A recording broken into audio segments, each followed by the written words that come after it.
Sir வணக்கம், வணக்கம். வாங்க, வாங்க. சார், எனக்கு ஒரே ஒரு டவுட்டு. சொல்லுங்க. நம்ம 2 பேரும் ஒரே கம்பெனில தான் ஒர்க் பண்றோம். ஆமா, ஒரே கிரேட்ல தான் இருக்கோம். ஆமா, ஒரே சம்பளம் தான் வாங்குறோம். ஆமாமா. நான் இன்னும் ஒரு இடம் கூட வாங்கல. ஆனா, நீங்க பார்த்தீங்கன்னா 2, 3 இடத்துல சைட் வாங்கி போட்டிருக்கீங்க. 2 வீடு வாங்கிட்டீங்க. அது போக நகைங்கள்லாம் கூட வாங்கியிருக்கீங்க. அ அது எப்படி சார்? சார் அதெல்லாம் விடுங்க சார். நீங்க வீட்டுக்கு வந்திருக்கீங்க, விருந்தாளி. முதல்ல என்ன சாப்பிடுறீங்க அத சொல்லுங்க. சார் டீ சொல்லுங்க சார். டீயா? சார், இந்த பால் கலந்த டீய அடிக்கடி குடிச்சோம் அப்டின்னா, அஜீரண கோளாறு வரும் அப்டின்னு சொல்லிட்டு ஆராய்ச்சி முடிவுகள் சொல்லுது சார்.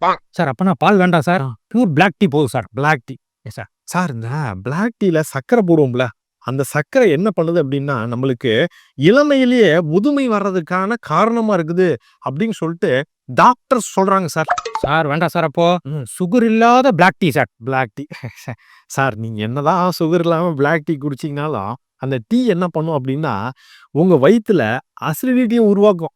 இந்த அசிடிட்டி என்ன பண்ணும், உங்க உடம்புல பல பிரச்சனைகளுக்கு காரணமாகும் அப்டின்னு சொல்லிட்டு சித்தர்கள் சொல்லியிருக்காங்க. அதுவும் வேண்டாம் சார். சுடு தண்ணி கிடைக்குமா? சுடு தண்ணியா? சார், நீங்க அடிக்கடி ரொம்ப சூடா தண்ணி குடிச்சீங்க அப்டின்னா, கண்டிப்பா உங்களுக்கு அல்சர் வரும்னு சொல்லிட்டு அமெரிக்கால இருக்க எங்க அண்ணன் சொல்லியிருக்காரு சார். சார், எனக்கு எதுவுமே வேண்டாம். வேண்டாமா? ஆனா இப்ப புரிஞ்சிருச்சு சார். ஆ. நீங்க எப்படி சொத்து சேர்த்தீங்கன்னு. நான் வரேன். புரிஞ்சிருச்சா?